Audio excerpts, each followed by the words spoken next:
தமிழகத்தில் number 1, தலைநகரிலும் number 1. நிதம் மாறும் மனிதர்களின் நிஜமான கதைகள். ஹலோ எஃப்எம்மில் சொல்ல மறந்த கதை.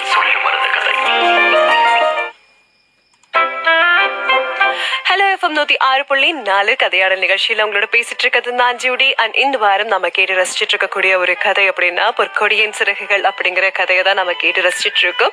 ஸோ இந்த கதையுடைய ஆசிரியர் அழகிய பெரியவன் அவர் தான் ரொம்ப அழகா எழுதியிருக்காங்க. எனிவே நம்ம இன்னைக்கு இந்த சிறப்பு நேர்காணல் பகுதியில நம்ம அவர் கூட தான் பேச போறோம். வணக்கம் சார், உங்களை இந்த நேரத்துல சந்திச்சதுல எங்களுக்கு ரொம்ப ரொம்ப சந்தோஷமா இருக்கு. ஹலோ எஃப்எம் நேயர்களுக்கு வணக்கம். நான் எழுத்தாளர் அழகிய பெரியவன் பேசுகிறேன்.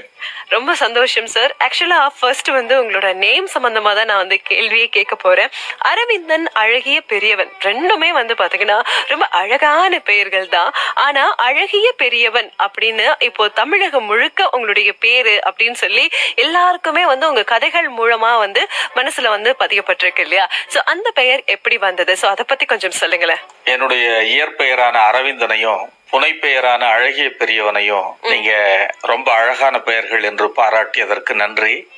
ஒவ்வொரு மனிதனுக்குமே பெயர் வைப்பதுல ஒரு விருப்பம் இருக்கும்.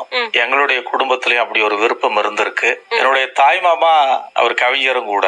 அவர் நான் பார்த்த சாரதி எழுதிய குறிஞ்சி மலர் நாவலை படித்துவிட்டு அந்த நாவலினுடைய கதாநாயகன் அரவிந்தன் பெயரை எனக்கு சூட்டியிருக்கிறார். அதற்கு பிறகு ஒரு புனைப்பெயரை தேடிக்கொண்டிருந்தேன். அழகிய பெரியவன் என்கின்ற இந்த பெயர் ஒரு கல்வெட்டு செய்தியின் வாயிலாக ஒரு பத்திரிகையில வெளிவந்த போது நான் தெரிஞ்சுக்கிட்டேன். இது ரொம்ப நல்லா எனக்கு இருக்கிறதா பட்டது. என்ன வீட்டுல என்னை பெரியவனேன்னு சொல்லுவாங்க. அப்ப இப்படியான ஒரு காயினேஜ், அழகிய பெரியவன் அப்படின்ற அந்த காயினேஜ் ரொம்ப கவர்ச்சிகரமாக இருந்தது. அதனால நான் இந்த பெயரை வச்சுக்கிட்டேன். சில நேரங்கள்ல அரவிந்தன் யாராவது கூப்பிடும் போது கூட எனக்கு நம்மளதான் கூப்பிடுறாங்களான்னு எனக்கு தோணாது. அந்த அளவிற்கு அழகிய பெரியவன் என்கின்ற என்னுடைய புனை பெயரே ஒரு சொந்த பெயரை போல நிலைச்சிருச்சு. அரவிந்தன் என்கின்ற பெயர் ஒரு ஒரு ஒரு அந்தரங்கமான பெயரை போல அது மாறிடுச்சு அப்படின்னு தான் சொல்ல முடியும். சூப்பர் சார், ரொம்ப அழகா சொன்னீங்க. அடுத்துதான் உங்களுடைய கதைக்கான இந்த கரு இருக்கு இல்லையா? சோ அதை எப்படி சூஸ் பண்றீங்க சார்? அதை பத்தி கொஞ்சம் சொல்லுங்களேன். என்னுடைய கதைகளின் கருக்களை நான் வாழ்க்கையிலிருந்தும் சமூகத்திடமிருந்து தான் நான் பெற்றுக்கொள்கிறேன். ஒரு கவிதை நீங்க எழுதுறீங்க அப்படின்னு சொன்னா ஒரு சின்ன தெரிப்பு உங்களுக்கு கிடைச்சா போதும். நீங்க பார்க்கறதுலயோ அல்லது திடீரென்று தோன்றுகிற ஒரு சிந்தனை தெரிப்போ அந்த ஒரு ஸ்பார்க்ல இருந்து நீங்க ஒரு கவிதையை உருவாக்கலாம். ஒரு சிறுகதை அப்படின்னு சொல்லுகிற போது ஒரு தெரிப்பும் ஒரு சம்பவமும் உங்களுக்கு தேவைப்படுகிறது. இப்ப வாழ்க்கையில நீங்க பார்க்கக்கூடிய ஒரு சம்பவம், அந்த சம்பவத்தை நீங்கள் பிறகு ஒரு தத்துவார்த்தமான ஒரு புள்ளியோட இணைத்து ஒரு கதையாக நீங்க மாற்ற முயற்சி செய்யறீங்க. அப்படி செய்கிற போதுதான் அது ஒரு வெற்றிகரமான சிறுகதையாக மாறுகிறது. ஒரு நாவல் அப்படின்னு சொன்னா உங்களுக்கு கட்டாயமாக ஒரு வாழ்க்கை தெரிஞ்சிருக்கணும். ஏன்னா நாவல் என்பது ஒரு விரிந்த தளத்துல எழுதப்படுகிற ஒரு கதை. அப்ப அந்த விரிந்த தளத்தில் எழுதுகிற போது அந்த வாழ்க்கையினுடைய விரிந்த தளங்கள், அதனுடைய இண்டு இடுக்குகள் உங்களுக்கு தெரிய வேண்டும். படைப்புகள் எதையுமே நீங்க சிந்தனையின் வழியாக சென்று அடைவதை காட்டிலும் மக்களின் வழியாக, வாழ்க்கையின் வழியாக சென்று அடைகிற போதுதான் அந்த படைப்புகள் உயிர் போட இருக்கும் அப்படின்னு நான் கருதுறேன். அப்படித்தான் என்னுடைய கதைகளை நான் ரொம்பவும் அடிப்படையாக மக்களிடமிருந்தும் என்னுடைய வாழ்க்கையிலிருந்தும் நான் எடுக்கிறேன். ஓகே சார், ரொம்ப அழகா சொன்னீங்க. அடுத்ததான் ஒரு கேள்வி அப்படின்னா, இந்த பொற்கொடி அப்படின்றவங்கள நீங்க எங்க சந்திச்சீங்க? இந்த கதை உருவான பின்னணி என்ன? அதை பத்தி கொஞ்சம் சொல்லுங்களேன் சார். ஒரு 3 காட்சிகள் தான் என்ன பொற்கொடியின் சிறகுகள் கதையை எழுத வச்சது. ஒரு ஊர்ல ஒரு புளிய மரத்துக்கு கீழே ஒரு பெண், ரொம்ப அழகான ஒரு பெண்ணு, இளம் பெண். அதுக்கு இடுப்புக்கு கீழே சூம்பி போய் போலியோ நோயினால பாதிக்கப்பட்டிருக்கிற பெண் அது இருக்கு. அவங்க உட்கார்ந்து துணி தச்சிட்டு இருப்பாங்க, பாக்குறது உண்டு. அப்படி இல்லைன்னா எங்கேயாவது பார்த்துட்டு இருப்பாங்க, நிலை குத்தி அவங்களுடைய பார்வை இருக்கும். அந்த சித்திரம் என் மனசுல ரொம்ப ஆழமா பதிஞ்சிருச்சு.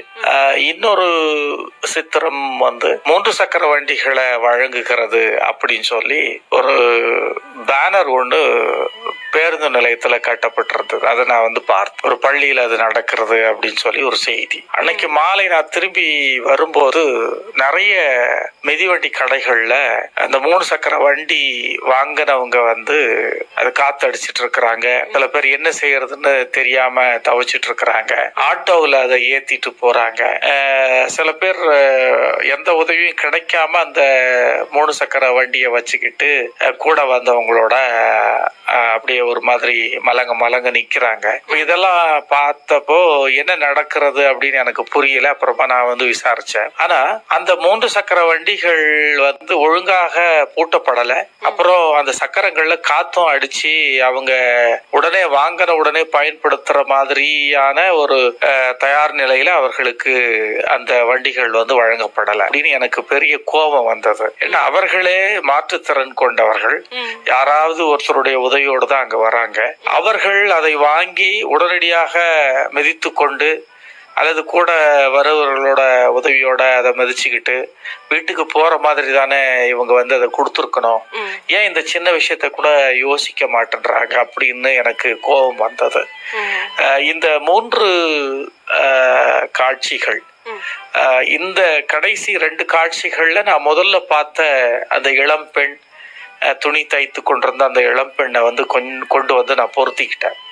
அவர்கள் நிச்சயமாக இதை போன்ற இடர்பாடுகளை வெற்றி கொண்டு மேல வருவாங்க அப்படின்னு எனக்கு தோணுச்சு.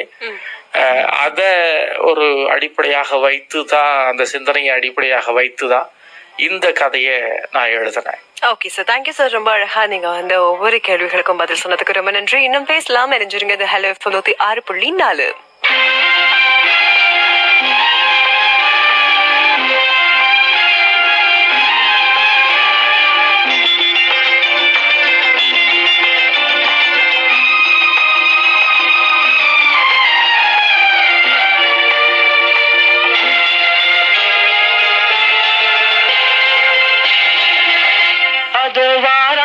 வாராண்டி வில்லேந்தி ஒருத்த என் மீது எய்தானம்மா, அம்மம்மா ஏதேதோ சொன்னானம்மா.